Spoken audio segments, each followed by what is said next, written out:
اب بتائیے کہ اگر کسی کمرے میں تصویر ہو کسی کی تو رحمت کا فرشتہ داخل نہیں ہوتا، اگر کسی دل میں کسی غیر کی تصویر سجی ہوگی اللہ اس دل میں آنا کہاں پسند فرمائیں گے؟ تو اللہ بھی آنا پسند نہیں فرماتے۔ اللہ تعالیٰ چاہتے ہیں میرے بندے اس دل کو صاف کر لو غیر سے، پھر میں اس دل کو اپنا مسکن بنا لوں گا۔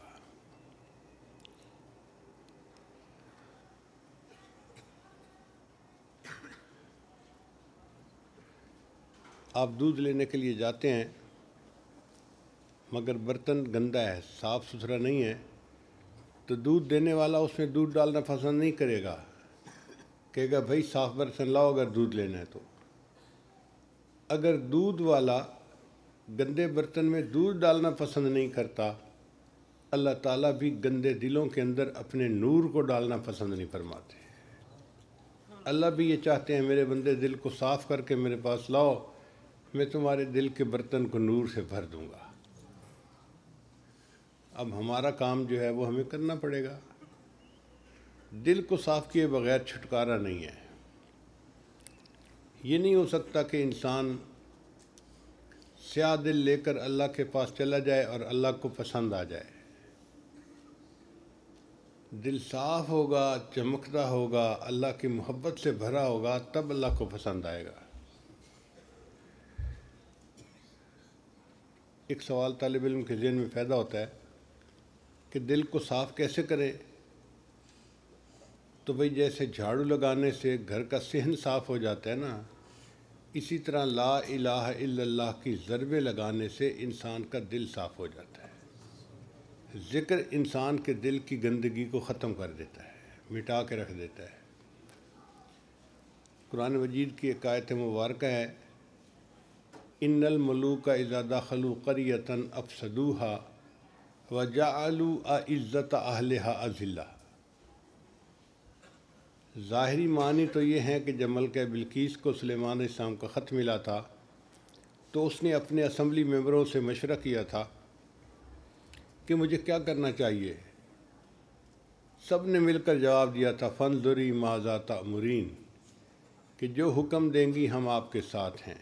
جیسے آج بھی دنیا کہتی ہے نا قدم بڑھاؤ ہم تمہارے ساتھ ہیں، تو انہوں نے بھی یہی کہا تھا، مگر وہ خاتون سمجھدار تھی، اس نے جواب دیا کہ نہیں، ان الملوک اذا دخلوا قریۃ، جب بادشاہ کسی بستی میں داخل ہوتے ہیں افسدوہا، فساد برپا کر دیتے ہیں، وجعلوا اعزۃ اہلہا اذلہ، اور جو وہاں پر معزز ہوتے ہیں ان کو ذلیل کر کے نکال دیا کرتے ہیں۔ تو یہ تو اس آیت کے مبارکہ کے ظاہری معنی ہوئے۔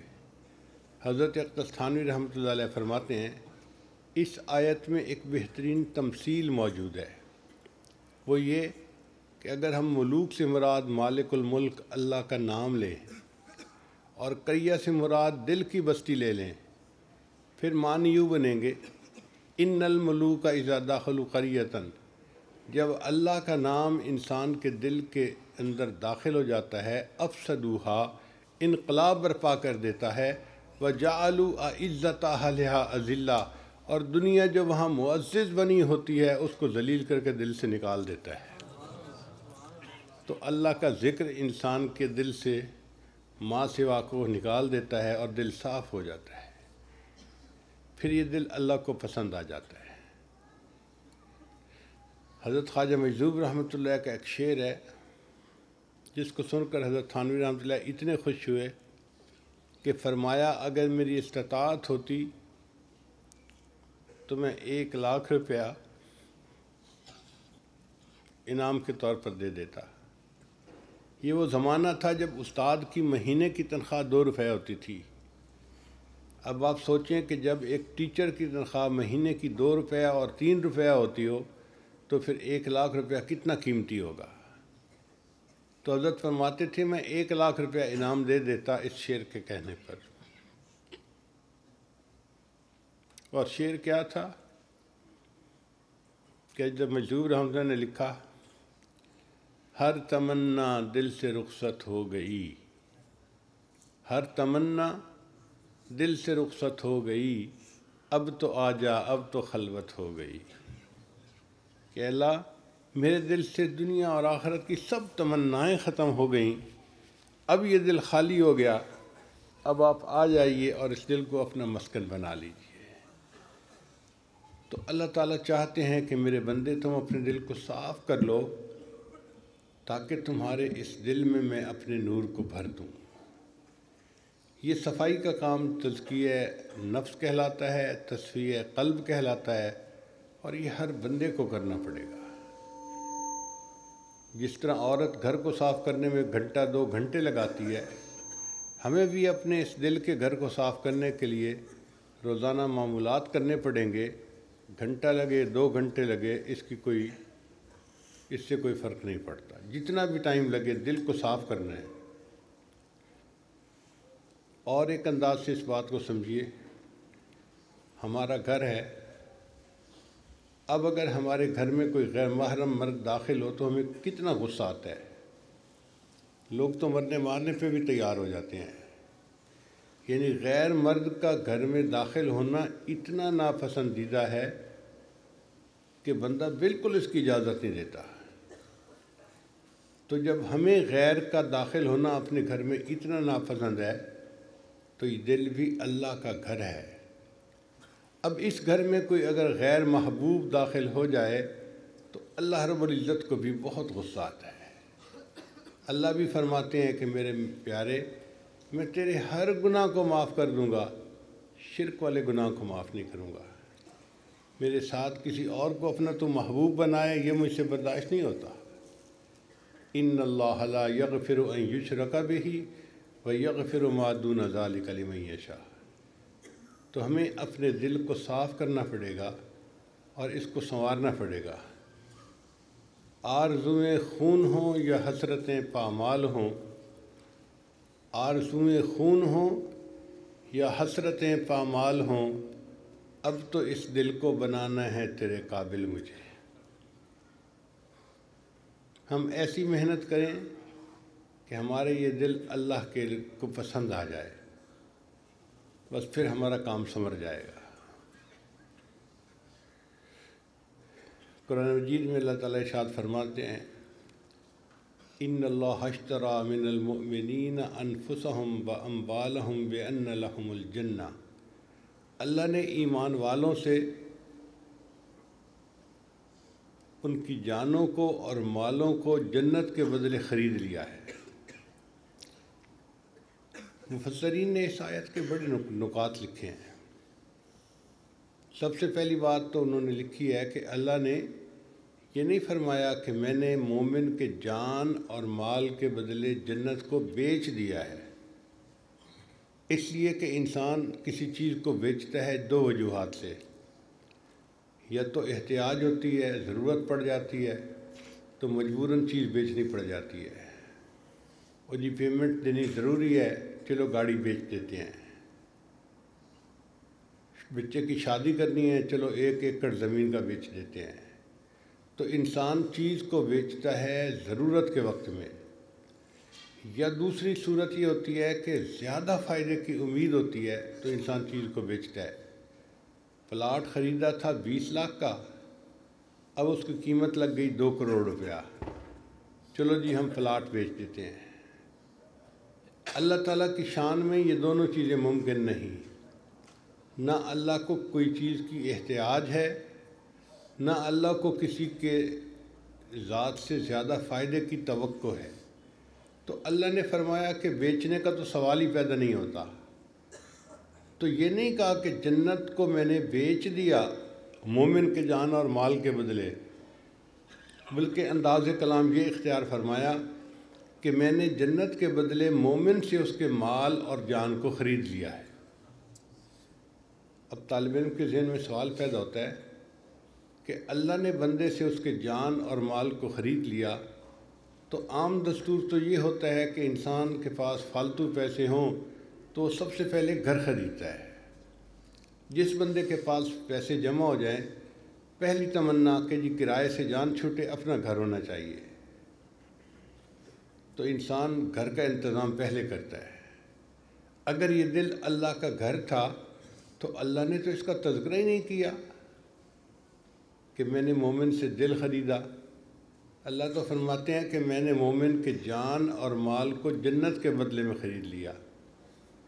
تو مفسرین نے اس کا بھی جواب دیا، وہ فرماتے ہیں کہ دیکھو بندے کا جو دل ہے نا، اس کو اللہ نے اپنے لیے وقف کر لیا ہے، اور جو وقف کی جائیداد ہوتی ہے پھر اس کی بیع و شراء کی اجازت نہیں ہوتی، یہ تو وقف کی چیز ہے۔ اللہ نے فرمایا میرے بندے تیرا دل تو میرے لیے وقف ہو چکا، اب اس کی خرید و فروخت کی تو بات ہی نہیں، یہ تو ہے ہی میرا۔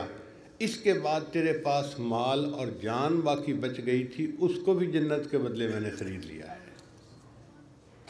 تو دل تو ہے ہی اللہ کا، اس کے اصل مالک تو اللہ ہے، ہم نے اس کو ایسا بنانا ہے کہ اللہ کو پسند آ جائے۔ اور یہ بھی عجیب بات ہے کہ یہ دل کا ہی کام ہے اللہ کو دل میں بسا لینا، ورنہ کسی اور کے اندر یہ صلاحیت نہیں ہے۔ قرآن مجید میں ہے کہ حضرت موسیٰ علیہ السلام نے جب یہ تمنا ظاہر کی کہ اللہ میں آپ کو دیکھنا چاہتا ہوں، تو اللہ نے فرمایا تھا کہ میرے پیارے موسیٰ علیہ السلام آپ اس دنیا میں میرا دیدار نہیں کر سکتے، آپ پہاڑ کی طرف دیکھیے، میں اس پر اپنی تجلی ڈالوں گا۔ پھر اللہ نے 70,000 پردوں میں سے تجلی ڈالی، فخر موسیٰ صعقا، موسیٰ علیہ السلام بے ہوش ہو کر گر گئے، اور وہ پہاڑ جو تھا وہ جل کر کوئلے کی طرح بن گیا۔ الحمدللہ میں نے اس جبل طور کو اپنی آنکھوں سے دیکھا ہے، وہ ایک پہاڑ کی چوٹی ہے، وہاں جائیں تو حیرانی ہوتی ہے، ساری چٹانیں کالی، اور جیسے کوئلہ ہلکا ہو جاتا ہے نا جلنے کے بعد، وزن نہیں رہتا اس کا، اس پہاڑ کی اتنی بڑی بڑی چٹانیں، اور آپ ایک انگلی کے ساتھ اٹھا سکتے ہیں، اتنی ہلکی، جل کے کوئلہ بن گیا۔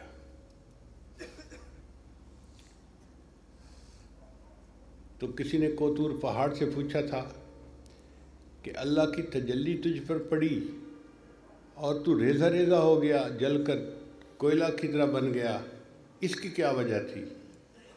تو پہاڑ نے یہ جواب دیا تھا کہ میں اگر اپنی جگہ پر اسی طرح رہتا جیسے پہلے تھا تو تجلی دھوپ کی مانند میری اوپر کی سطح کو لگتی اور واپس لوٹ جاتی۔ میں نے سوچا کہ مجھے موقع مل رہا ہے اللہ کی تجلیات کو جذب کرنے کا، میں ٹوٹ کے ریزہ ریزہ بن گیا تاکہ میرے ہر ریزہ کو اللہ کی تجلی سمیٹنے کا موقع مل جائے۔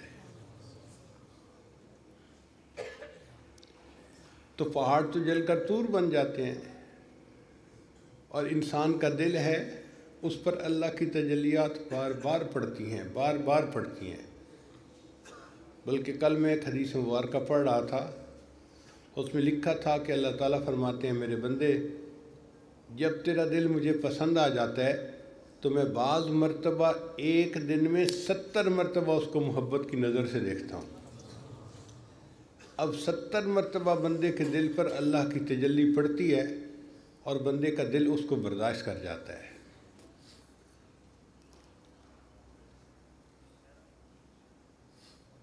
بسا لینا کسی کو دل میں دل کا ہی کلیجہ ہے۔ حضرت شیخ الاسلام دامت برکاتہم فرماتے ہیں کہ اللہ کو دل میں بسا لینا یہ دل کا ہی کام ہے،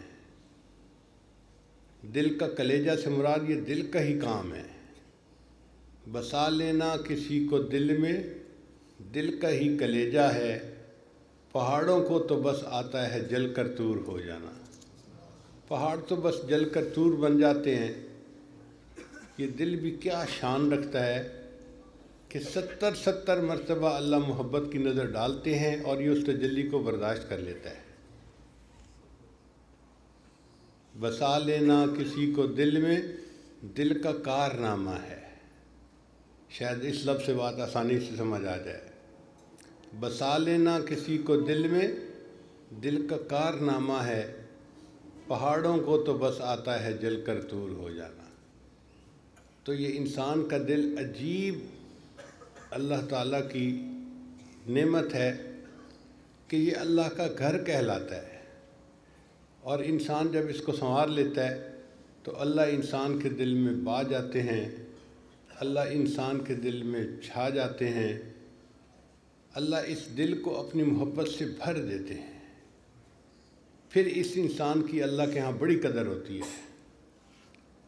محترم جماعت، گھر کے اندر مختلف صندوق ہوتے ہیں، ان کی قیمت اس کے اندر کے میٹیریل کے حساب سے ہوتی ہے۔ ہم نے گھروں میں دیکھا ہے بڑی بڑی پیٹیاں ہوتی ہیں، ان میں تکیے اور رضائیاں رکھی ہوتی ہیں، سردی کے موسم کے کمبل رکھے ہوتے ہیں، ان کو کوئی تالا ہی نہیں لگاتا کیونکہ اندر کی چیز اتنی قیمتی نہیں ہے۔ اور ایک چھوٹا سا بکسہ ہوتا ہے، اس کو عورتیں کہتی ہیں جیولری باکس۔ توبہ، وہ اتنا قیمتی کہ اس کو بھی تالا، پھر اس کو جس بکسے میں رکھتی ہیں اس بکسے کو بھی تالا، اس بکسے کو جس کمرے میں رکھتی ہیں کمرے کو بھی تالا، وہ کمرہ جس گھر میں ہوتا ہے اس گھر کو بھی تالا۔ کتنے تالوں میں وہ چھوٹا سا بکسہ رکھا جاتا ہے کیونکہ اس کے اندر قیمتی چیز ہوتی ہے۔ عورت کہیں گھر سفر سے واپس آئے نا تو سب سے پہلے آ کے دیکھتی ہے میرا جیولری باکس تو پڑا ہے نا، چوری تو نہیں ہوا، اتنی فکر ہوتی ہے۔ اب وہ ہوتا چھوٹا سا ہے لیکن چونکہ چیزیں اس کی قیمتی ہیں اس کی اہمیت بہت زیادہ ہے۔ اسی طرح انسان کے سینے میں یہ دل ہے چھوٹا سا، لیکن جب یہ دل اللہ کی محبت سے بھر جاتا ہے تو یہ بڑا قیمتی بن جاتا ہے۔ امام شافعی رحمۃ اللہ علیہ ایک مرتبہ کسی حجام کے پاس بال کٹوانے کے لیے گئے تو عین اسی موقع پر ایک مالدار شخص بھی آ گیا۔ حجام نے دیکھا یہ فقیر سا بندہ ہے اور دوسری طرف ایک مالدار آدمی ہے، تو مالدار آدمی مجھے زیادہ اجرت دے گا، تو اس نے امام شافعی کے بال کاٹنے کے بجائے اس امیر آدمی کو بٹھا لیا۔ تو امام صاحب نے اپنے شاگرد کو کہا کہ چلو کہیں اور چلتے ہیں۔ پھر اس سے پوچھا کہ کتنے پیسے ہیں تمہارے پاس؟ اس نے کہا جی 300 دینار ہیں۔ اب حجام کی مزدوری 1 دینار بنتی تھی۔ امام شافعی نے فرمایا یہ 300 دینار اس کو ویسے ہی دے دو، یہ کیا سمجھتا ہے کہ یہ فقیر سا بندہ ہے مجھے دے کچھ نہیں سکے گا، اس کو 300 دینار بغیر کام کے دے دو۔ جب وہاں سے باہر نکلے تو امام شافعی رحمۃ اللہ نے فرمایا علیہ ثیاب لا یباع جمیعها،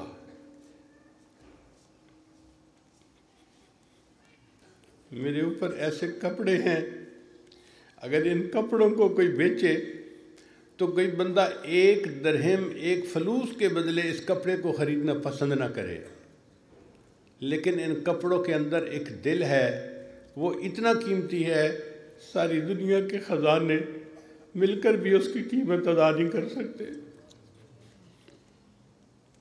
یہی بات شاہ ولی اللہ احمد دہلوی رحمۃ اللہ علیہ نے دہلی کی جامع مسجد میں کہی تھی، مغل بادشاہو تمہارے خزانے مال و دولت سونے اور چاندی سے بھرے پڑے ہیں، لیکن ولی اللہ کے سینے میں ایک دل ہے، تم سارے خزانے اکٹھے کر کے لاؤ اس دل کی قیمت نہیں بن سکتے۔ جب یہ دل سنورتا ہے تو اللہ کے ہاں پھر اس کی اتنی قیمت ہو جاتی ہے کہ دنیا کے خزانے مل کر بھی اس کی قیمت کو نہیں چکا سکتے۔ اللہ کرے کہ ہم بھی اپنے دل کو قیمتی بنائیں تاکہ ہمارا یہ دل ہمارے مالک کو پسند آ جائے، اللہ کی محبت اس دل میں آ جائے، اللہ کی محبت اس دل میں چھا جائے، اللہ کی محبت اس دل میں سما جائے۔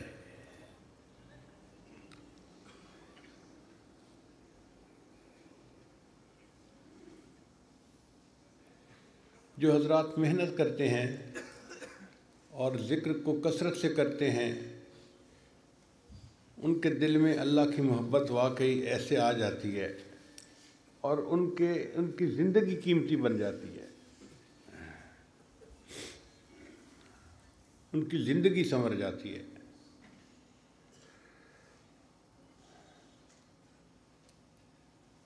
یہ محبت بھی عجیب نعمت ہے۔ نبی علیہ الصلوۃ والسلام نے دعا سکھائی، اللہم انی اسألک حبک، اے اللہ میں آپ سے آپ کی محبت کا سوال کرتا ہوں۔ محبت مانگنا سکھایا۔ جس کو اللہ کی محبت مل گئی اس کی زندگی کامیاب ہو گئی۔ اس لیے اللہ تعالیٰ نے فرمایا والذین آمنوا اشد حبا للہ، کہ جو اللہ سے محبت کرتے ہیں، ایمان والے ہیں، ان کے دل میں اللہ کی شدید محبت ہوتی ہے۔ تو ہمارے دل میں اللہ کی شدید محبت ہونی چاہیے۔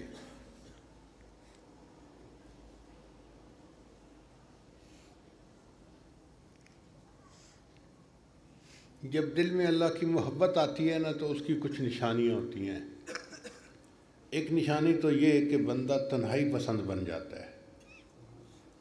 جس بندے کا بھی دل کہیں اٹکا ہوا ہوگا نا، آپ اس کی زندگی کا غور کر لینا، وہ اکیلا رہنا پسند کرے گا۔ وہ لوگوں کی محفل میں نہیں بیٹھتا۔ گھر میں کوئی بچہ ایسا ہوگا نا تو وہ بھی سب کے ساتھ مل کے کھانا نہیں کھائے گا، کمرے میں بیٹھا ہوگا، بھئی بچے آؤ کھانا کھا لو، امی میں بعد میں کھا لوں گا۔ محبت بندے کو تنہائی پسند بنا دیتی ہے، اور اس کے دلیل حدیث پاک سے ملتی ہے کہ نبی علیہ الصلوۃ والسلام کے دل میں اللہ کی ایسی محبت تھی، ثم حبب الیہ الخلاء۔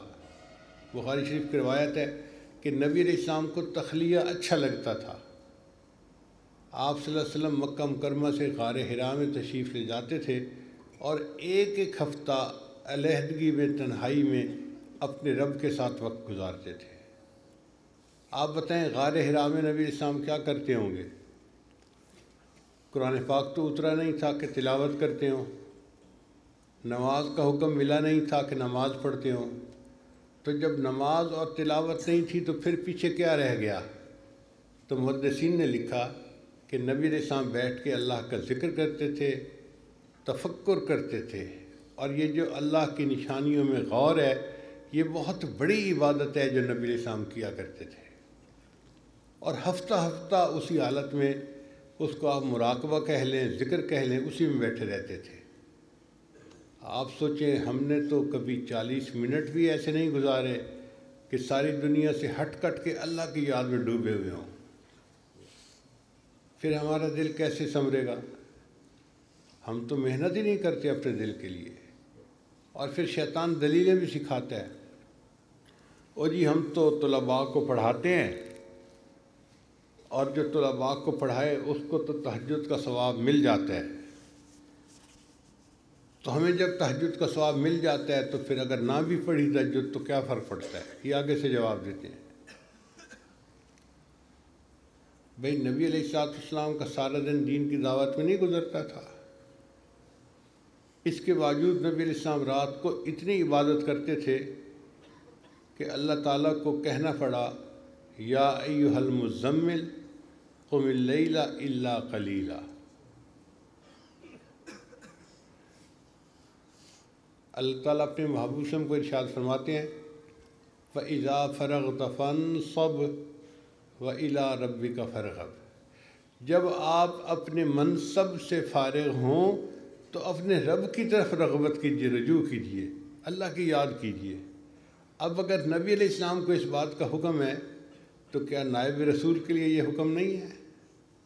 ہمیں بھی چاہیے کہ جب درس و تدریس سے فارغ ہوں وَإِلَىٰ رَبِّكَ فَارْغَب، پھر ہم اس وقت کو اللہ کی طرف رجوع کرنے میں لگائیں، تلاوت میں، نمازوں میں، ذکر میں، تاکہ اللہ کی محبت دل میں اور زیادہ بڑھ جائے۔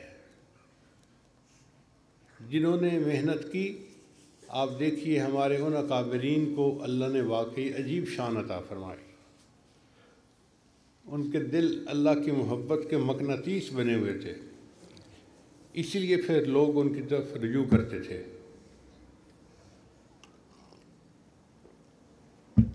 دستور یہ ہے کہ جو شخص جس قدر اللہ سے محبت کرتا ہے، اللہ کی مخلوق اسی قدر اس سے محبت کرتی ہے۔ تو ہمارے اکابرین کے دلوں میں اللہ کی محبت بہت زیادہ تھی۔ اس کا اثر یہ پڑتا تھا کہ مخلوق کے دل میں ان کی محبت بہت زیادہ تھی. لوگ ان کو ایک نظر دیکھنے کے لیے ترستے تھے، گرے پڑتے تھے، مصافحہ ہو جائے، دعا مل جائے، ہمیں بیٹھنا نصیب ہو جائے. بھئی انہوں نے کوئی اشتہار بازی تو نہیں کی ہوتی کہ لوگ آئیں اور مصافحہ کریں. اللہ دلوں میں محبت ڈال دیتا ہے. آپ خود غور کیجئے، ہم نے سیدنا صدیق اکبر کو نہیں دیکھا، لیکن ایسی محبت اللہ نے ان کی سینے میں ڈال دی ہے. ہم اپنے باپ کے نام کی گالی تو برداشت کر لیں گے، سیدنا صدیق اکبر کی شان میں گستاخی برداشت نہیں کر سکیں گے. یہ محبت کس نے دل میں ڈالی ہے؟ اللہ نے دل میں ڈالی ہے. تو جو جس قدر اللہ سے محبت کرے گا، اللہ کی مخلوق اسی قدر اس سے محبت کرے گی. اور جو شخص جس قدر اللہ سے ڈرے گا، اللہ کی مخلوق اسی قدر اس سے ڈرے گی، اس سے مرعوب رہے گی. اللہ والوں کو دیکھا کہ ان کے اندر ایک رعب ہوتا ہے. ان کو کوئی سینگ نہیں لگے ہوئے ہوتے کہ وہ لوگوں کو ڈرا رہے ہوتے ہیں. ان کے دل میں اللہ کا خوف ایسا ہوتا ہے، اس کا پرتو لوگوں پر پڑتا ہے اور لوگوں کو بھی ایک رعب محسوس ہوتا ہے. چنانچہ نبی علیہ السلام نے ارشاد فرمایا، نصرت بالرعب، اللہ نے رعب کے ذریعے سے میری مدد فرمائی. نبی علیہ السلام جہاں بیٹھے ہوتے تھے، مسیرت شہر، ایک مہینے کی مسافت تک جو بھی لوگ ہوتے تھے ان کو ایک رعب محسوس ہو رہا ہوتا تھا. یہ ایسے ہی ہے کہ شیر ایک جانور ہے، لیکن جہاں جس جنگل میں ہوتا ہے، جنگل کے سب جاندار اس کے رعب کو محسوس کر رہے ہوتے ہیں. تو پھر اللہ والے بھی ایسے ہی بن کے رہتے ہیں. یہ اللہ کے شیر ہیں. اللہ نے ان کو رعب عطا فرما دیا ہے اور لوگ اس رعب کے اثرات کو محسوس کرتے ہیں.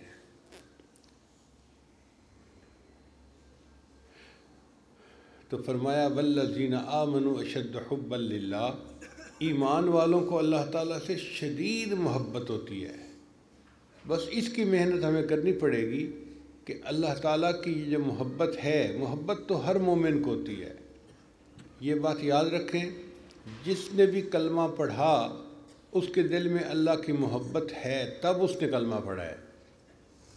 اب یہ محبت جو ہے یہ اشد ہو جائے، سب محبتوں کے اوپر غالب ہو جائے، اس کے لیے محنت کرنی پڑے گی کہ اولاد کی محبت سے، بیوی کی محبت سے، ماں باپ کی محبت سے، تجارت کی محبت سے، ہر چیز کی محبت سے، احب الیکم من اللہ ورسولہ فتربصوا حتی یأتی اللہ بامرہ. اب اس کی احبیت کے لیے محنت کرنی پڑے گی اور وہ ذکر سے حاصل ہوگی. اور واقعی جب انسان ذکر کرتا ہے نا تو اللہ کی محبت دل میں ایسے جم جاتی ہے کہ پھر دل چاہتا ہے کہ ہر چیز اللہ پہ قربان کر دوں. کوئی مشکل نہیں رہتا اس کے لیے. پھر تہجد میں اٹھنے کے لیے کوئی الارم نہیں لگانے پڑتے، خود بخود آنکھ کھل جاتی ہے.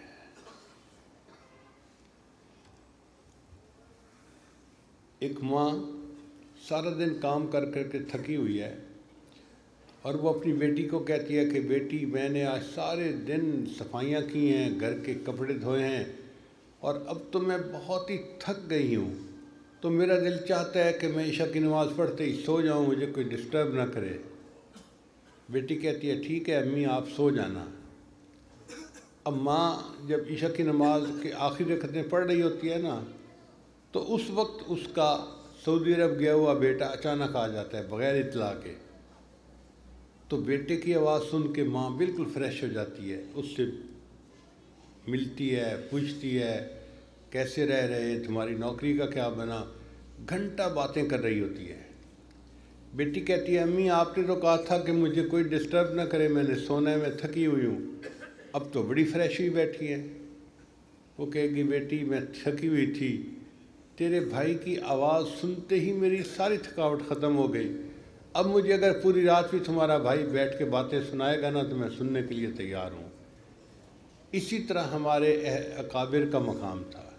سارا دن محنت کر کے کام کر کے وہ تھکے ہوئے ہوتے تھے، لیکن جیسے ہی عشاء کے بعد مصلی پہ آتے تھے، وہ مصلی کے اوپر قدم رکھتے ہی ساری تھکاوٹیں دور ہو جاتی تھیں اور وہ فریش ہو کر اپنے رب کی عبادت میں مشغول ہو جاتے تھے۔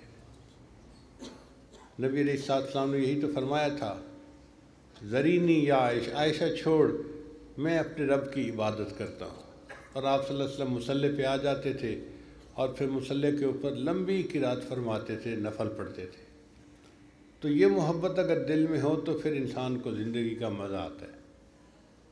ہم نے دیکھا ہے کہ جہاں محبت ہو وہاں پھلوں کی ٹوکری اگر گفٹ کرنی ہو نا تو لوگ اس کو بھی گفٹ پیک کر کے بھیجتے ہیں، حالانکہ اس کے اندر امرود کی ٹوکری ہے، کون سا اتنا قیمتی پھل ہے، مگر اس کو لپیٹ کے پتہ نہیں کیا کیا بنا کے اور اس کو گفٹ پیک کر کے بھیجتے ہیں تاکہ محبوب کے ہاتھ میں یہ تحفہ پہنچے تو اسے اچھا لگے۔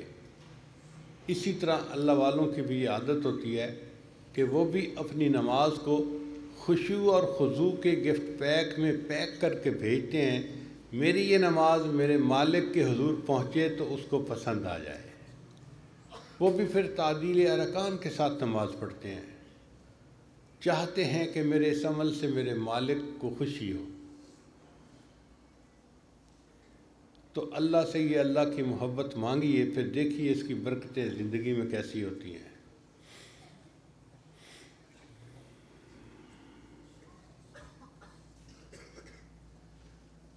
بعض اوقات بندے کے دل میں اللہ کی ایسی محبت ہوتی ہے، اللہ کو بندے پہ پیار آ جاتا ہے، یہ بندہ مجھ سے کتنی محبت کرتا ہے، کتنا پیار کرتا ہے یہ بندہ مجھ پر۔ اللہ فرشتوں کی محفل میں بیٹھ کے اس کا تذکرہ کرتے ہیں۔ چنانچہ حدیث مبارکہ میں ہے کہ دو شخص ہیں جن پر اللہ کو پیار آتا ہے اور اللہ فرشتوں کی محفل میں ان کا تذکرہ کرتے ہیں۔ ایک وہ نوجوان کہ جس کی اپنی جوان بیوی ساتھ موجود ہے، مگر وہ تہجد کے وقت میں اٹھ کر مصلی پہ کھڑا ہوتا ہے، اللہ کو وہ نوجوان بڑا پیارا لگتا ہے۔ اللہ فرشتوں کی محفل میں اس کا تذکرہ کرتے ہیں کہ دیکھو دل میں گھر کرنے والی بیوی موجود تھی، اگر یہ چاہتا تو اس کے ساتھ وقت گزار سکتا تھا، مگر میری محبت نے اس کو کھڑا کر دیا اور یہ مصلی پر کھڑا نماز پڑھ رہا ہے، مجھے راضی کر رہا ہے، مجھے اس کی محبت پہ پیار آ رہا ہے۔ اور ایک دوسرا بندہ کہ ایک جماعت تھی جو سفر کر کے رات کو تھکی ہوئی تھی، حتیٰ کہ ایک جگہ پہنچی تو سارے سو گئے، ایک نوجوان ان میں سے ایسا تھا جس نے وضو کیا اور مصلی پہ کھڑا ہو گیا۔ یہ بندہ بھی اللہ کو بڑا پیارا لگتا ہے، اللہ فرشتوں کو دکھاتے ہیں کہ دیکھو یہ بھی تو تھکا ہوا تھا، اگر چاہتا تو یہ بھی سو جاتا، مگر میری محبت نے اس کو جگایا اور اس نے وضو کیا، مصلی پہ کھڑا ہو گیا، مجھے اس کی محبت پہ پیار آ رہا ہے۔ تو اللہ تعالیٰ کو بندے کی محبت پہ پیار آتا ہے۔ کاش کہ ہمارے دل میں بھی اللہ کی ایسی محبت آ جائے۔ شاعر نے ایک شعر کہا، تیرے عشق نے مجھے غم دیا، تیرے عشق نے مجھے غم دیا، میرے غم کی عمر دراز ہو۔ یہ نہیں دعا مانگی کہ میرا غم ختم ہو جائے، تیرے عشق نے مجھے غم دیا، میرے غم کی عمر دراز ہو، وہ مقام آئے میرے خدا، میرے عشق پہ تجھے ناز ہو۔ ایسا بھی وقت آئے اللہ میرے محبت پہ آپ کو پیار آ جائے۔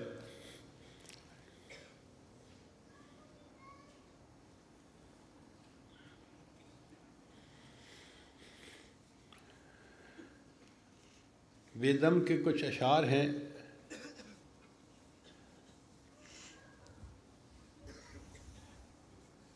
بے خود کیے دیتے ہیں انداز حجابانہ،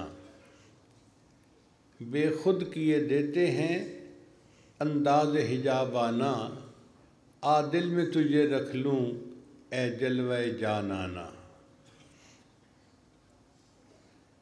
اے اہل کرم اتنا مجھ پہ بھی کرم کرنا، جب جان لبوں پر ہو تم سامنے آ جانا۔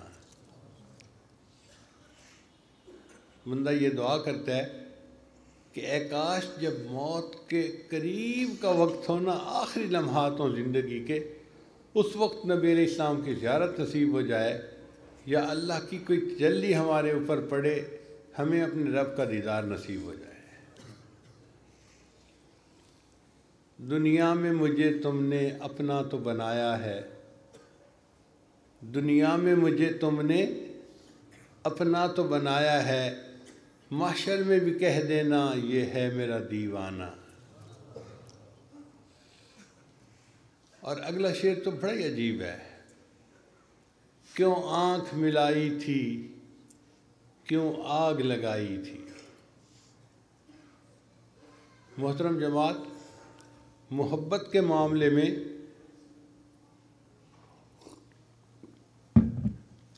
پہلے اللہ بندے سے محبت کرتے ہیں، پھر بندہ اللہ سے محبت کرتا ہے۔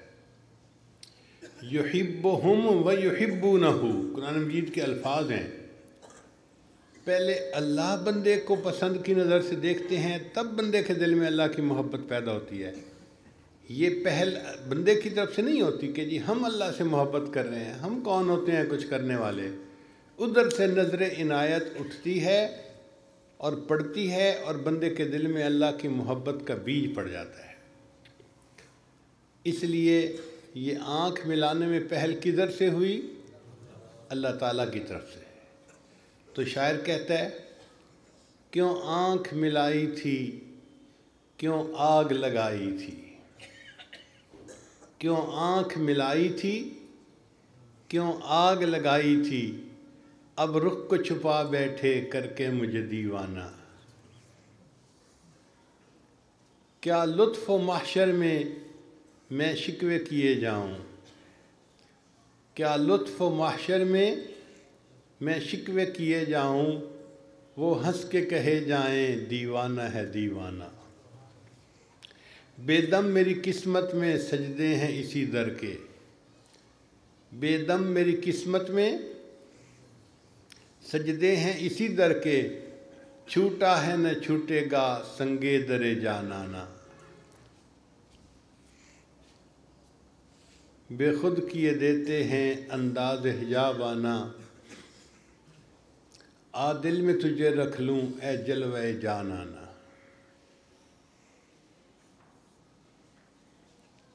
امیر خسرو رحمۃ اللہ علیہ کا فارسی زبان میں کلام ہے، بڑا عجیب ہے۔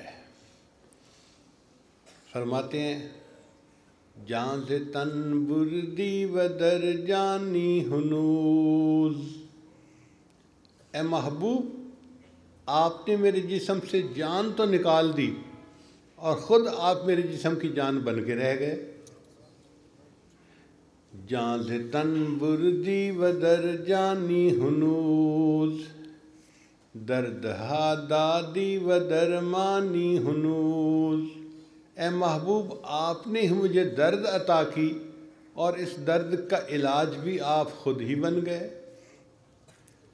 عاشقاں را سینہ بے شگافتی، محبوب آپ کی پلکوں کے تیر نے تو میرے سینے کو چیر کے رکھ دیا۔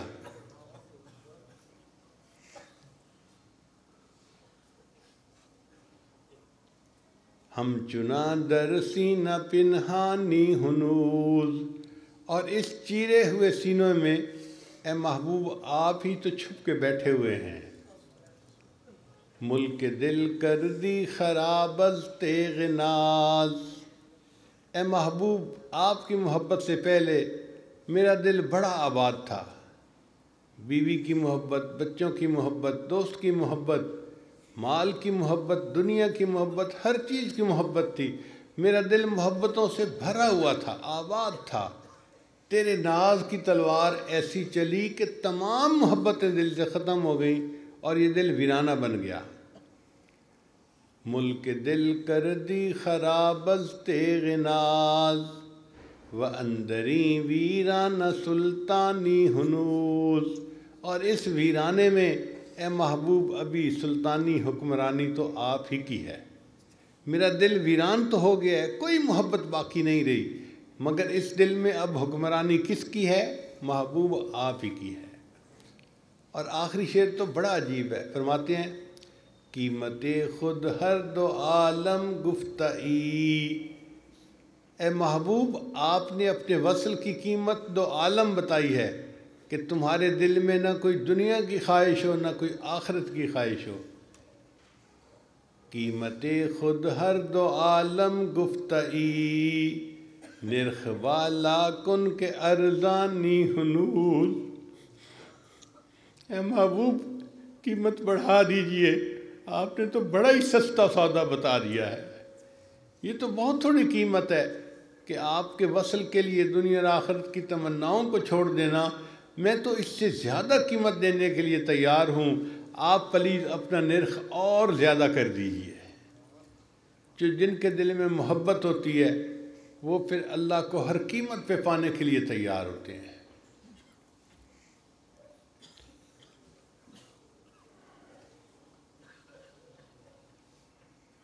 آپ نے اردو کے اور فارسی کے اشعار سن لیے، اب ذرا عربی کے بھی کچھ اشعار سن لیجئے۔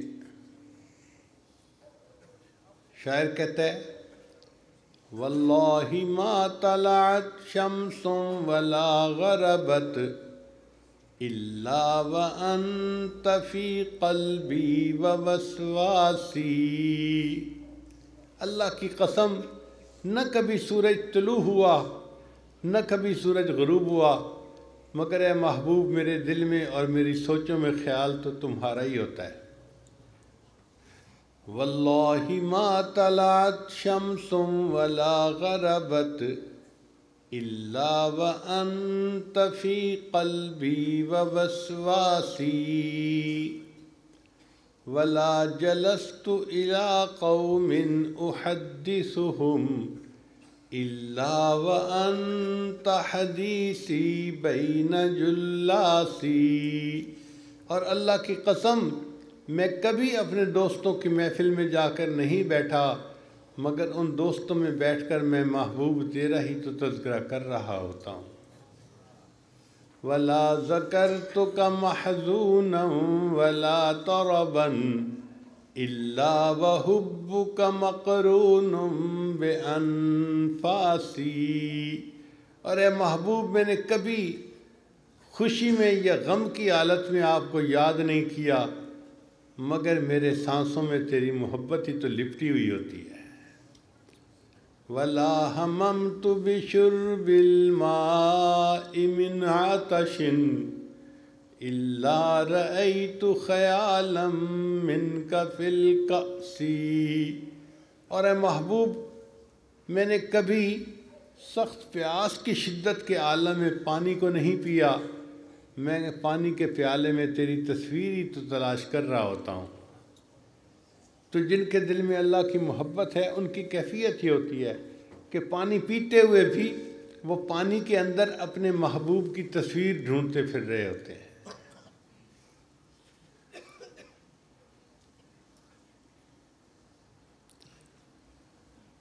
ہمارے اس ملک میں ایک بزرگ گزرے ہیں خواجہ غلام فرید رحمۃ اللہ علیہ، ان کا پنجابی زبان میں سرائکی زبان میں بڑا ہی قیمتی کلام ہے۔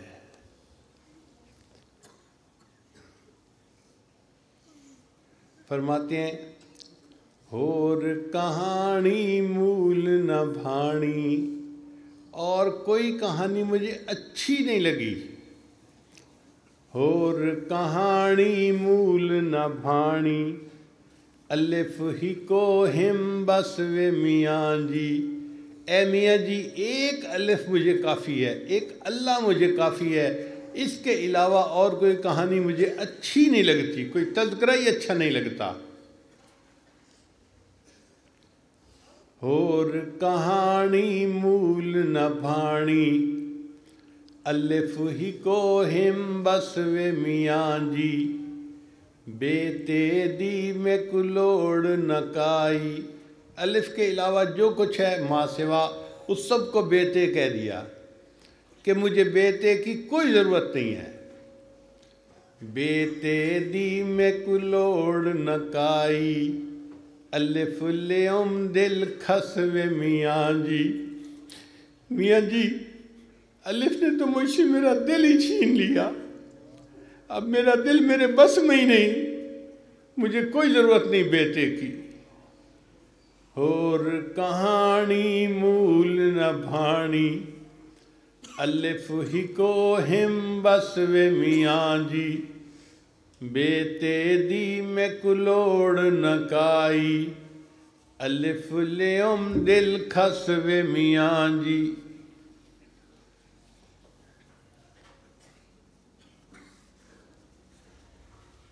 جیندیاں مردیاں یار دی راساں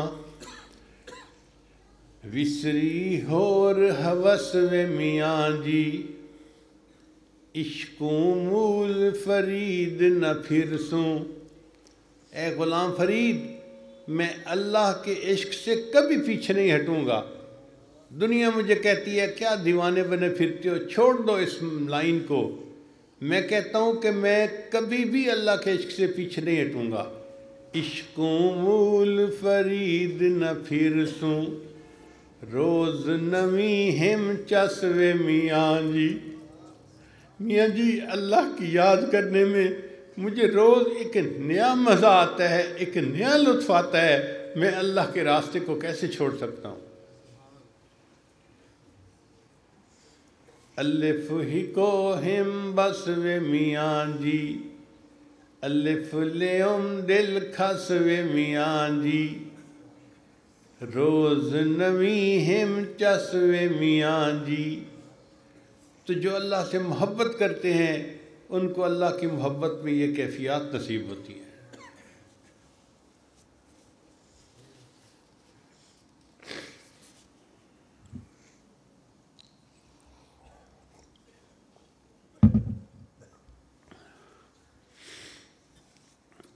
خواجہ غلام فرید رحمۃ اللہ کی ایک اور ربائی سن لیجئے۔ فرماتے ہیں عشق خدا یارو نار غضب دی، تے ویکھو قسمت وچ ونج پئی ہاں تے سڑ بھج گئی ہاں۔ عشق خدا یارو نار غضب دی، تے ویکھو قسمت وچ ونج پئی ہاں تے سڑ بھج گئی ہاں۔ چولا برکا صبر دا میرے ہو گیا تھیاں تھیاں تے چپ کر گئی ہاں۔ ماں پیو ویر بھی یاد نہ میں کوں تے اتوں تانے دیوین سیاں تے سیندی رہی ہاں۔ غلام فرید اے آکھ سجن نو میں تا در تیڑے تے پئی ہاں تے جے ہو جئی ہاں۔ غلام فرید اے آکھ سجن نو میں تا در تیڑے تے پئی ہاں تے جے ہو جئی۔ آج ہم بھی اپنے اللہ کو یہی کہیں کہ اے اللہ اتنا دور سے چل کے آئے اس مجلس میں، اس محفل میں تا در تیڑے تے پئی ہاں تے جے ہو جئی۔ اب قبول کر لیجئے، خالی نہ لوٹائیے۔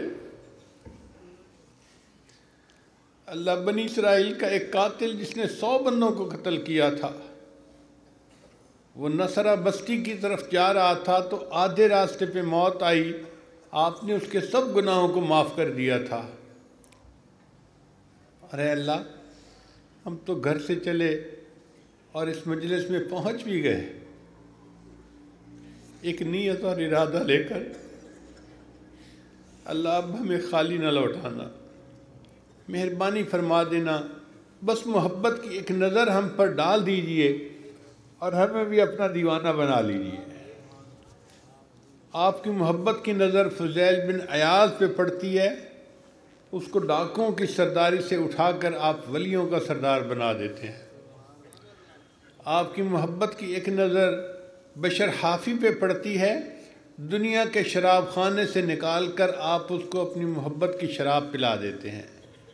آپ کی محبت کی ایک نظر جنید بغدادی پر پڑتی ہے، دنیا کی پہلوانی سے نکال کے اولیاء کی دنیا کا پہلوان بنا دیتے ہیں۔ اللہ، آپ کی محبت کی ایک نظر عمر بن الخطاب پہ پڑتی ہے، وہ تو ہدایت کے طلبگار بھی نہیں تھے، آپ ان کو مراد مصطفیٰ بنا دیتے ہیں۔ ایک ایسی ہی نظر اللہ ہم مسکینوں پر بھی ڈال دیجئے۔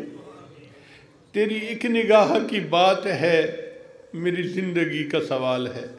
اللہ، آپ کی رحمت کی ایک نظر پڑ جائے گی، ہم مسکینوں کا کام بن جائے گا۔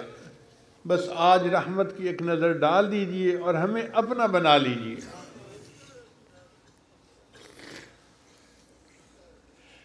ہر کوئی آکھے تیرا تیرا تے میں بھی آکھاں تیرا۔ میاں محمد بخش رحمۃ اللہ علیہ کا کلام ہے، اے اللہ ہر کوئی کہتا ہے کہ ہم تیرے ہیں تیرے ہیں تیرے ہیں، اور میں بھی کہتا ہوں اے اللہ میں تیرا ہوں۔ ہر کوئی آکھے تیرا تیرا تے میں بھی آکھاں تیرا، تے تیرا کچھ نہیں جانا مولا جے تو کہہ دے میرا۔ اللہ، آپ کا تو کچھ نہیں جائے گا، ایک دفعہ آپ بھی یہ کہہ دیجئے، ہاں بندے تم میرے ہو، ایک مرتبہ۔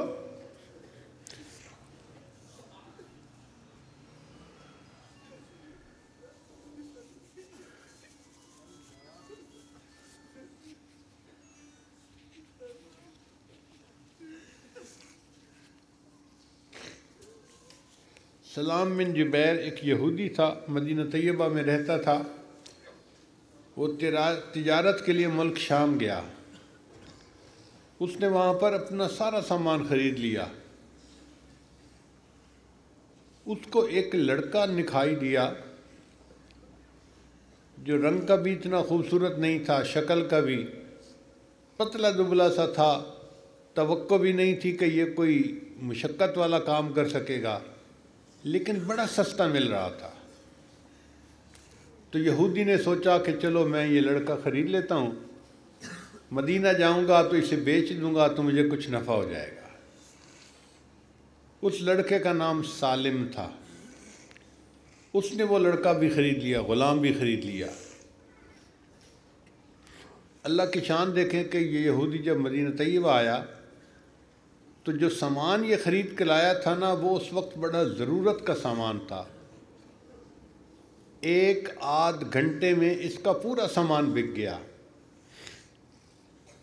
مگر یہ گھر نہیں جا سکتا تھا جب تک غلام بھی نہ بک جائے، سارا کام سمٹ نہ جائے۔ اب یہ اس لڑکے کو کھڑا رکھتا بازار میں کہ لوگ اسے دیکھیں گے اور خریدیں گے، اور اس لڑکے کا کوئی خریدار تھا ہی نہیں۔ جو اس لڑکے کو دیکھتا وہ سوچتا نہ شکل کا ہے نہ عقل کا، نہ مشقت کا کام کرنے کے قابل ہے، کمزور سا ہے، میں اسے کیوں خریدوں۔ چنانچہ 7 دن گزر گئے، یہ صرف اسی لڑکے کے بکنے کے انتظار میں رہا، اور پھر یہ اس لڑکے کے اوپر سختی کرتا کہ تم یہاں دھوپ کے اندر واضح جگہ پہ کھڑے ہو کہ تاکہ آنے جانے والے تمہیں دیکھیں، تم پیچھے ہٹ کے سائے میں کیوں کھڑے ہوتے ہو۔ اب یہ بچہ پسینہ پسینہ سعودی عرب کی گرمی اور بغیر سائے کے گھنٹوں کھڑا ہوا ہے، پریشان حال، دل میں یہ سوچتا ہوگا اتنے بڑے جہاں میں کوئی نہیں ہمارا۔ مدینہ طیبہ کی ایک لڑکی تھی جوان، اس کا نام تھا سبیتا۔ وہ کئی مرتبہ وہاں سے گزری اور اس نے اس لڑکے کو دھوپ میں کھڑا ہوا دیکھا، تو اس نے پوچھا کہ یہ لڑکا ہر وقت دھوپ میں کیوں کھڑا رہتا ہے۔ اس کو بتایا گیا کہ یہ غلام ہے اور اسے مالک بیچنا چاہتا ہے، مگر خریدار کوئی نہیں، اس لیے مالک اس کو دھوپ میں کھڑا رکھتا ہے۔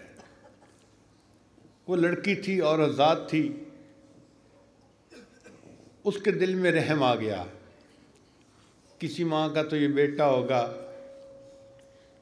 یہ بیچارہ دھوپ میں اتنی دیر کھڑا ہے، کوئی اسے خریدنے والا نہیں، کوئی قیمت لگانے والا نہیں، چلو میں ہی اس کو اس مشقت سے نجات دلاتی ہوں۔ اس کے پاس کچھ پیسے فالتو تھے، اس نے معمولی پیسوں کے بدلے سالم کو خرید لیا۔ اب جب اس نے سالم کو خریدا تو پورے مدینے میں یہ بات مشہور ہو گئی کہ ایک جوان العمر لڑکی نے رحم کھا کر ایک بچے کو خریدا اور اس کو مشقت سے نجات دلائی۔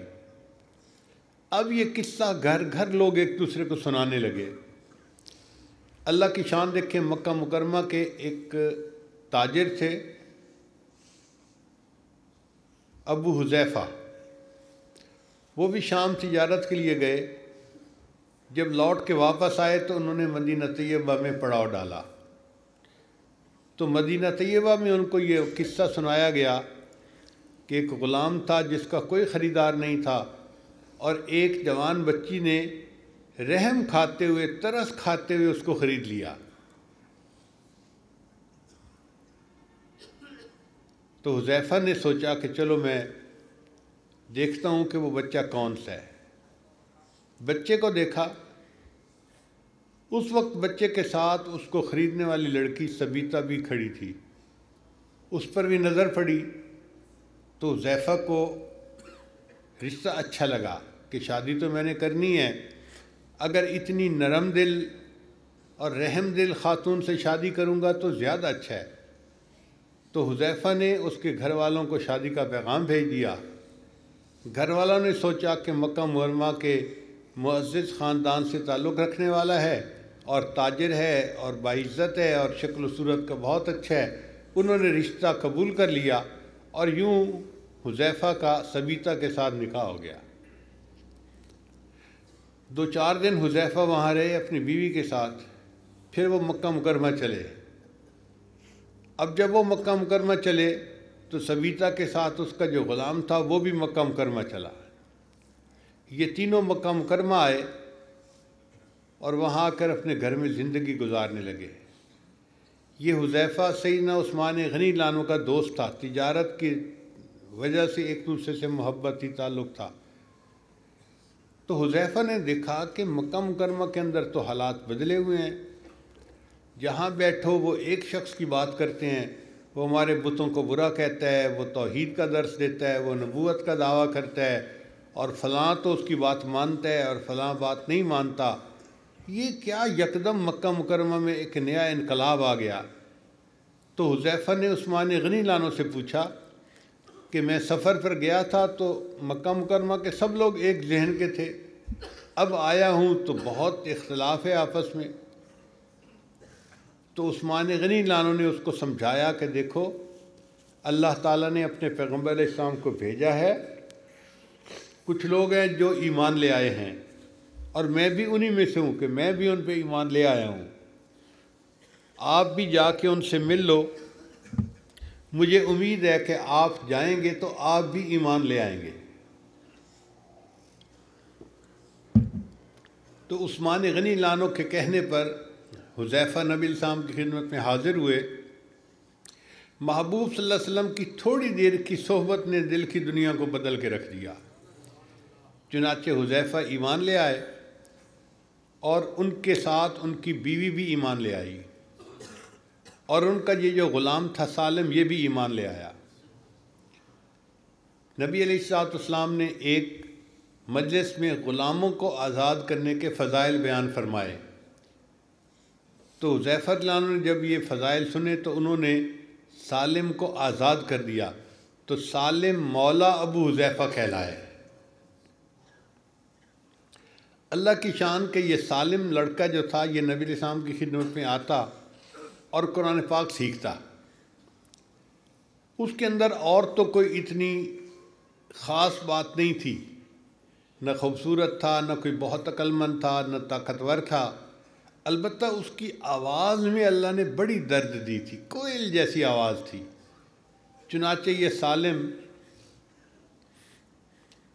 جب قرآن پاک پڑھتا تھا تو دل مو لیا کرتا تھا۔ اس کا قرآن پاک نبی علیہ السلام کو بھی پسند آیا۔ چند صحابہ نے مدینہ کی طرف ابتدائی طور پر ہجرت کی، ان ہجرت کرنے والوں میں یہ سالم بھی موجود تھا، یہ لڑکا بھی۔ یہ لوگ مدینہ طیبہ میں جب نماز ادا کرتے تو نبی علیہ السلام کا حکم تھا کہ جو قرآن سب سے بہتر پڑھتا ہو وہ امامت کروائے، تو یہ حضرات سالم کو آگے کر دیا کرتے تھے۔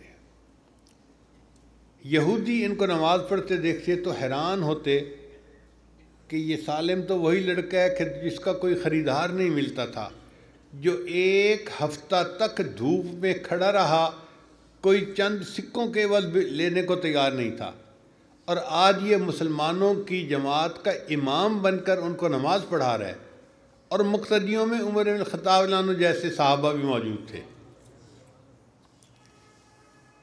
اس سالم کے دل میں اللہ کی محبت بہت بھر گئی۔ یہ سوچتا تھا کہ اوقات تو میری یہ تھی کہ ایک ہفتے تک میں دھوپ میں کھڑا رہا، کوئی خریدنے والا نہیں تھا، اور آج اسلام کی وجہ سے اللہ نے مجھے یہ عزت دی کہ میں مسلمانوں کی جماعت کا امام بن کے ان کو نماز پڑھا رہا ہوں۔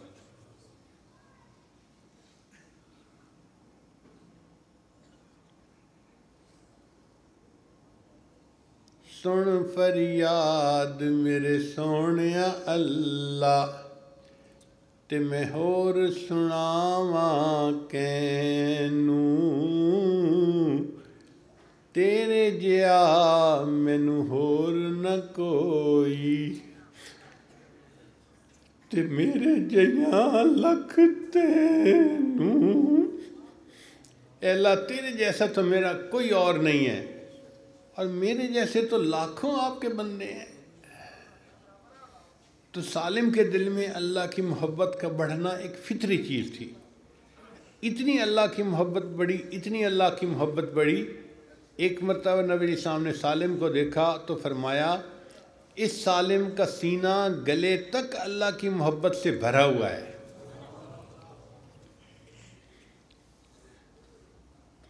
کیا خوش نصیب صحابی ہیں کہ اللہ کے محبوب صلی اللہ علیہ وسلم نے بشارت دی کہ سالم کا سینہ گلے تک اللہ کی محبت سے بھرا ہوا ہے۔ عمر بن عبدالعزیز رحمۃ اللہ علیہ ان کا تذکرہ کرتے تھے اور فرمایا کرتے تھے اگر مجھے خلافت سونپنے کا اختیار دیا جاتا تو میں سالم بن عبداللہ کو یہ خلافت دے دیتا۔ کسی نے پوچھا کیوں؟ کہا اس لیے کہ نبی علیہ السلام نے فرمایا تھا سالم کا سینہ گلے تک اللہ کی محبت سے بھرا ہوا ہے۔ تو کچھ ایسے بھی اللہ کے بندے ہوتے ہیں جن کے سینے گلے تک اللہ کی محبت سے بھرے ہوئے ہوتے ہیں۔ ایک نوجوان اور بھی تھا، اس کا نام تھا عبداللہ۔ وہ مدینہ طیبہ کے قریب ایک بستی میں رہتا تھا۔ والد فوت ہو گئے تھے اور وہ چچا کی کفالت میں تھا، مگر چچا اس کو خوب محبت سے پال رہا تھا۔ سب نوجوانوں میں سے بہترین کپڑے اس عبداللہ کے ہوتے تھے، اور شکل صورت کا بھی بہت اچھا تھا۔ تو جب وہ نئے صاف ستھرے کپڑے پہن کے نکلتا تھا نا تو لوگ اس کی طرف دیکھتے تھے۔ اللہ کی شان دیکھیں کہ وہ عبداللہ نبی علیہ السلام کی خدمت میں حاضر ہوا اور اس نے کلمہ پڑھ کے اسلام قبول کر لیا۔ پھر وہ واپس اپنے گاؤں گیا۔ اب توقع تو یہی تھی کہ یہ اپنے ایمان کو چھپائے گا، کیونکہ باقی سارے کافر ہیں تو کافر مخالفت نہ کریں، مگر عبداللہ کے دل میں جو محبت تھی نا نبی علیہ السلام کی وہ چھپ نہ سکی۔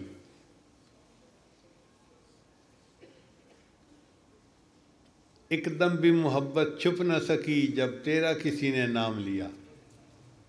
ماں یا باپ کے نام پر نبی علیہ السلام کا نام آتا تو عبداللہ فوراً محبت سے سنتا کہ یہ کیا بات کر رہے ہیں۔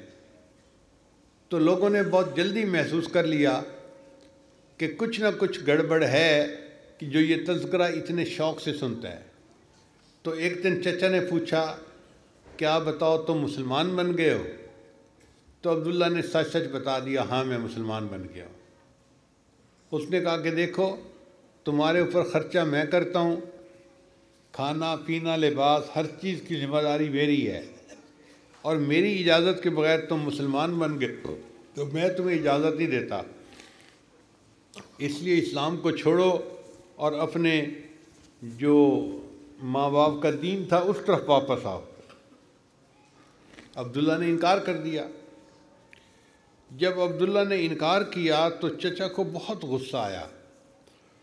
پہلے تو اس نے ٹکا کے پٹائی کی نا، خوب مارا، دل کی بھڑاس نکالی، اور عبداللہ نے وہ ساری جو ہے وہ مار آرام سے برداشت کر لی۔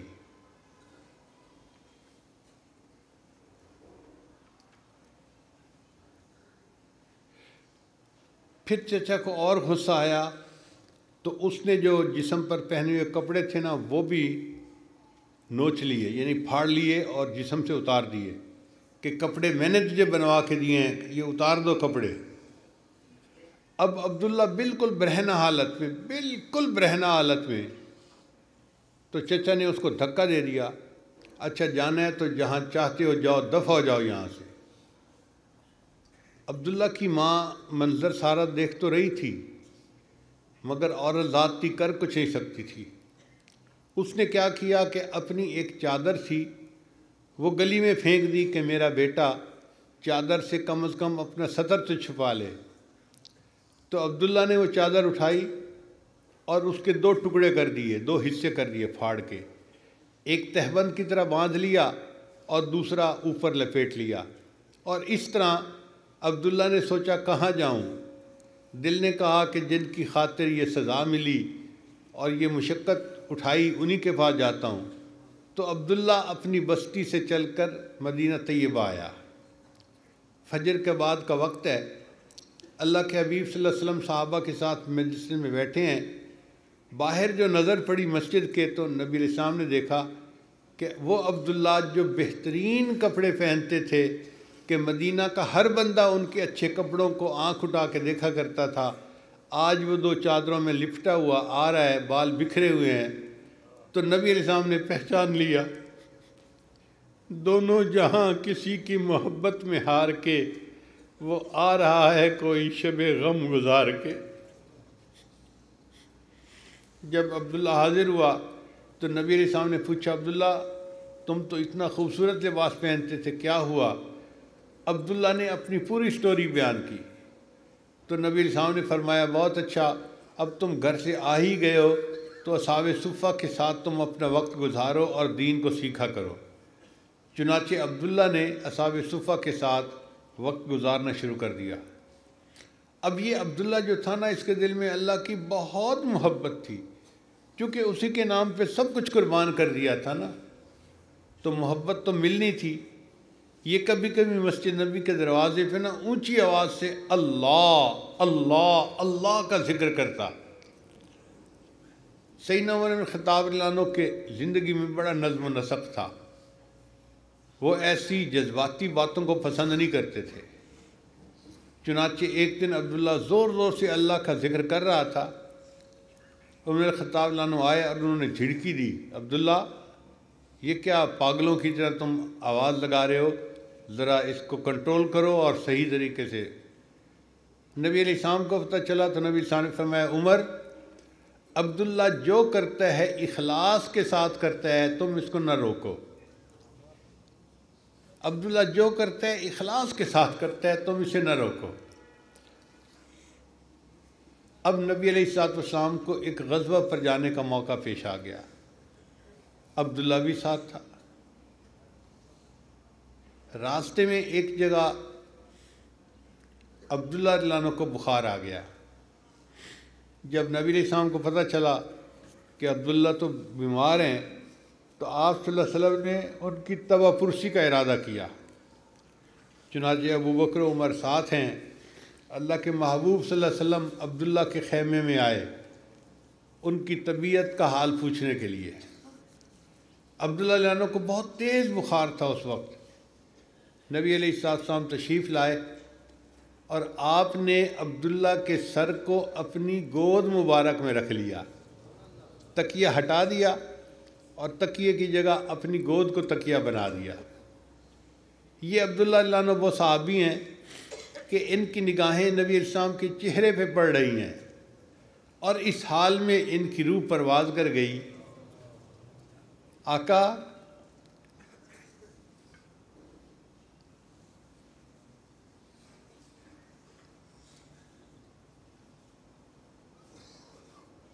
تیری پرواز کے تو لوح و قلم تک پہنچا،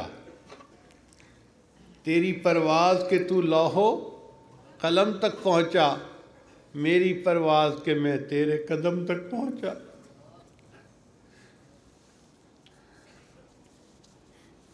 عبداللہ اللہ عنہ وہ صحابی ہیں کہ جن کو موت اس حالت میں آئی کہ ان کا سر نبی علیہ السلام کی گود مبارک میں ہے، اور ان کی نگاہوں کے سامنے محبوب صلی اللہ علیہ وسلم کے چہرہ اقدس ہے، اور اس حال میں انہوں نے اپنی جان اپنے رب کے سپرد کر دی۔ نبی علیہ السلام نے فرمایا، صحابہ کرام کو کہ عبداللہ کو نہلا دو اور اس کو کفن میری چادر میں دینا۔ نبی علیہ السلام نے جو چادر لپیٹی ہوئی تھی نا، اپنی چادر عطا کی۔ اللہ آپ کتنے قدردان ہیں۔ جس بچے کے جسم سے لباس اتار لیا گیا، آج آپ اس جسم کو اپنے محبوب صلی اللہ علیہ وسلم کی چادر سے ڈھانپ رہے ہیں۔ نبی علیہ السلام نے ان کی نماز جنازہ پڑھائی۔ جب قبر میں اتارنے کا وقت آیا تو شریعت کا مسئلہ یہ ہے کہ جو میت کا سب سے قریبی رشتہ دار ہو وہ اس کو قبر میں اتارے۔ اب عبداللہ کا تو کوئی رشتہ دار تھا نہیں، چنانچہ نبی علیہ السلام نے فرمایا کہ عبداللہ کی میت کو قبر میں میں اتاروں گا۔ حدیث پاک میں آتا ہے کہ نبی علیہ السلام پہلے قبر میں خود داخل ہوئے اور آپ نے میت اپنے ہاتھوں میں لی اور اپنی امانت زمین کے سپرد کر دی۔ جب آپ نے ان کی میت کو زمین پر قبر میں رکھا تو نبی علیہ السلام نے کچھ الفاظ کہے جن کو سن کر عمر بن خطاب لانو جو ہے وہ بھی وجد میں آ گئے۔ عمر لانو کہتے تھے کہ میرا دل کرتا تھا کاش عبداللہ کی بجائے یہ عمر بن خطاب کی لاش ہوتی۔ صحابہ نے پوچھا کہ آپ ایسی تمنا کیوں کرتے تھے؟ عمر لانو کہا کہ میں نے سنا نبی علیہ السلام نے جب ان کو زمین پر لٹایا تو نبی علیہ السلام سے یہ الفاظ فرمائے، اے اللہ میں عبداللہ سے راضی ہوں، تو بھی عبداللہ سے راضی ہو جا۔ اے اللہ میں عبداللہ سے راضی ہوں، تو بھی عبداللہ سے راضی ہو جا۔ جو اللہ سے محبت کرتے ہیں پھر اللہ ان کے ساتھ یہ معاملہ فرماتے ہیں۔ کاش کہ اللہ تعالیٰ ہمارے دلوں کو بھی اپنی محبت سے لبریز فرما دے اور اپنی محبت کرنے والے بندوں کی فہرست میں ہمیں بھی شامل فرما لے۔ چنانچہ ایک عالم لکھتے ہیں کہ اگر کسی بندے نے اپنی پوری زندگی میں ایک مرتبہ محبت سے اللہ کا نام لیا، اگر کسی شخص نے پوری زندگی میں ایک مرتبہ محبت سے اللہ کا نام لیا، یہ ایک مرتبہ اللہ کا نام محبت سے لینا اتنا بڑا عمل ہے، اس بندے کو کبھی نہ کبھی اس عمل کی وجہ سے جہنم سے نکال کر جنت میں ڈال دیا جائے گا۔ ایک مرتبہ محبت سے اللہ کا نام لینا اتنا بڑا عمل ہے کہ کبھی نہ کبھی یہ عمل جہنم سے نکلنے کا اور جنت میں جانے کا ذریعہ بن جائے گا۔ امام غزالی رحمۃ اللہ علیہ اپنی کتاب میں اللہ تعالیٰ کی محبت کے بارے میں بڑا تفصیلی مضمون لکھتے ہیں۔ لکھتے وہ یہ بھی فرماتے ہیں کہ قیامت کے دن ساری مخلوق اللہ کے سامنے کھڑی ہوگی اور ان پر بڑی دہشت ہوگی، وحشت ہوگی، خوف ہوگا، گھبراہٹ ہوگی کہ اللہ تعالیٰ جلال میں ہوں گے اور جہنم کے اندر ابال آئے گا۔ جیسے ہم دودھ کو آگ پہ چڑھا دیتے ہیں نا ابلنے کے لیے، تو کئی مرتبہ ابال آتا ہے تو دودھ اس برتن سے باہر گرتا ہے۔ اسی طرح جہنم کے اندر ابال آئے گا اور بڑے بڑی چٹانیں انگاروں کی وہ آسمان کی طرف اوپر اٹھیں گی، جب واپس گرنے لگیں گی تو کوئی بندہ ایسا نہیں ہوگا جس پر یہ خوف غالب نہ ہو کہ یہ چٹان کہیں میرے سر پر نہ آ کر گرے۔ ہر بندے کے دل پہ خوف ہوگا، اتنے خوف کا عالم ہوگا۔ اس خوف کے عالم میں اللہ تعالیٰ ایک فرشتے کو فرمائیں گے کہ میرے بندوں سے معلوم کرو کہ مجھ سے محبت کرنے والے کہاں ہیں۔ تو فرشتہ اعلان کرے گا، لوگو تم میں سے جو اللہ سے محبت کرنے والے ہیں وہ کہاں ہیں؟ تو اربوں خربوں کی تعداد میں لوگ ہوں گے جو عرش کے قریب ہو جائیں گے اور وہ کہیں گے کہ ہم تو اللہ سے محبت کرنے والے ہیں۔ فرشتہ پوچھے گا تمہارے پاس کیا دلیل ہے؟ وہ کہیں گے کہ ہم تو سر کے لے کے پاؤں تک ہر چیز میں ہر عضو کو سنت کے مطابق استعمال کرتے تھے اور پوری زندگی اس امید پر ہم نے گزاری کہ ہمیں قیامت کے دن اللہ کا دیدار ہوگا۔ تہجد پڑھتے تھے، ہم تو چلے لگائے، سروزے لگائے، اللہ کے راستے میں نکلے، اور ہم تو مدرسے میں 9 سال پڑھتے رہے دین کا علم، اور مرکز اہل سنت والجماعت میں ہم نے جا کے تخصص کا کورس بھی اس لیے کیا تھا کہ ہم اللہ کی محبت چاہتے ہیں، اور ہم تو رات کے آخری پہر میں جاگتے رہتے تھے۔ تتجافا جنوبہم عن المضاجع یدعون ربہم خوفا وطمعا ومما رزقناہم ینفقون۔ ہم نے تو پوری زندگی اللہ کی محبت میں گزاری، اور آج وقت آیا ہے کہ اللہ کی محبت کرنے والوں کو بلایا گیا تو ہم اس لیے آگے آ گئے ہیں۔ فرشتے اللہ تعالیٰ سے پوچھیں گے، یا اللہ یہ لوگ اپنی محبت کی دلیل یہ دے رہے ہیں، یہ رات کو تہجد پڑھا کرتے تھے اور میری یاد میں جاگا کرتے تھے اور شریعت کے مطابق زندگی گزارتے تھے اور دین کی خدمت میں لگے رہتے تھے۔ اللہ فرمائیں گے، ہاں یہ میرے بندے بالکل سچ کہہ رہے ہیں، اب انہیں کہہ دو کہ ان کا حساب لیتے ہوئے مجھے حیا آتی ہے، یہ سب کے سب بلا حساب جنت چلے جائیں۔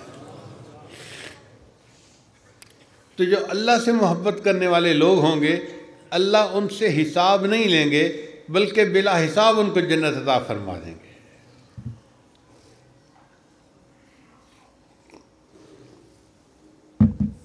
ایک حدیث مبارکہ میں آتا ہے، جہنم کی آگ نے اللہ سے پوچھا، اے اللہ اگر میں آپ کی نافرمانی کروں تو آپ کیا کریں گے؟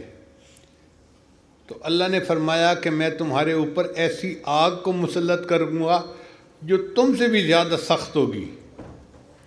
جہنم کی آگ بڑی حیران ہوئی، اے اللہ کوئی ایسی بھی آگ ہے جو ہم سے بھی زیادہ سخت ہو؟ تو اللہ نے فرمایا، ہاں میرے بندے کے دل میں جو میری محبت کی آگ ہوتی ہے وہ تم سے بھی زیادہ سخت ہوتی ہے۔ چنانچہ یہ عشق کی آگ جہنم کی آگ سے بھی زیادہ گرم ہوتی ہے۔ حدیث مبارکہ میں ہے کہ مومن بندہ جب پل صراط سے گزرنے لگے گا تو جہنم کہے گی، اسرع یا مومن فإن نورک اطفأ ناری، اے مومن جلدی گزر جا، تیرے دل کے نور نے تو میری آگ کو بھی بجھا دیا ہے۔ تو مومن کے دل میں جو اللہ کی عشق کی آگ ہوتی ہے اس سے جہنم کی آگ بھی پناہ مانگے گی۔ اللہ پھر ایسے بندوں کو بلا حساب جنت عطا فرما دیں گے۔ ہمارے قصور میں ایک بزرگ گزرے ہیں، بلے شاہ رحمۃ اللہ علیہ، ان کا شعر ذرا سنیے۔ فرماتے ہیں، کورے کاغذ کتاب نہ ہوندے، اگر صاف کاغذوں کو میں کتاب کی شکل میں جلد بنا دوں تو اس کو کتاب تو کوئی نہیں نہ کہتا، اس پر تو ایک لفظ بھی نہیں لکھا ہوا، وہ کتاب تو نہیں ہے۔ کورے کاغذ کتاب نہ ہوندے تے سارے پھل گلاب نہ ہوندے، کورے کاغذ کتاب نہ ہوندے تے سارے پھل گلاب نہ ہوندے، تے جے کر یاری لائیے بلیا تے یاراں نال حساب نہ ہوندے۔ اور بلے شاہ اگر کسی سے یاری لگائیں تو پھر یار سے حساب لینے کو دل نہیں چاہتا۔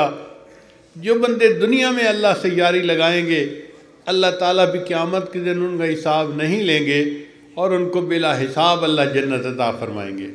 اللہ تعالی ہمیں بھی قیامت کے دن اپنے ان چاہنے والے بندوں میں شامل فرمائے۔